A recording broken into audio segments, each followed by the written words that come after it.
আসসালামু আলাইকুম। এক ভাইয়া আমড়ার আচার বানানোর রেসিপি চেয়েছিলেন, তাই আজকে আপনাদের মাঝে আচার বানানোর রেসিপি দিয়ে দিলাম।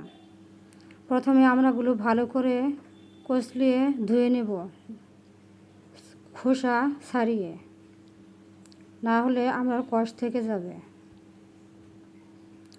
তারপর এখানে হলুদ আর মরিচের গুঁড়া দিয়ে সামান্য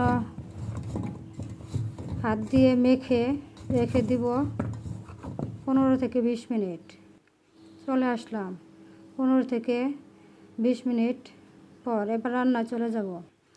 এখানে আমি নিয়েছি দারচিনি, এলাচ, লবঙ্গ, তেজপাতা, কালো এলাচ এবং রসুন আর কালো জিরে ও আস্ত জিরে নিয়েছি।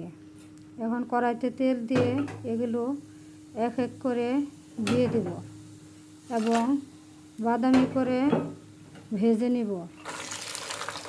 বাদামি করে ভেজে নেওয়ার পর এর মধ্যে আমড়াগুলো এক এক করে দিয়ে দেব, নাড়াচাড়া করে মিশিয়ে নেব। আমি এর মধ্যে আস্ত শুকনো মরিচ দিতে ভুলে গিয়েছিলাম। আপনারা আস্ত শুকনো মরিচ তেলে দিয়ে নেবেন।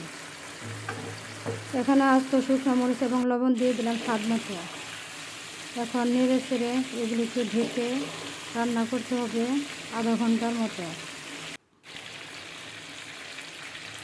এখন দিয়ে দিলাম চিনি এবং নেড়ে চেড়ে এগুলিকে মিশিয়ে ঢেকে রান্না করতে হবে।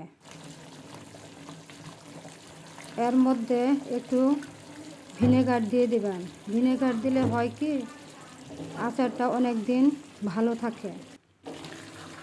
এভাবে ঢেকে রান্না করতে হবে আধা ঘন্টার মতো।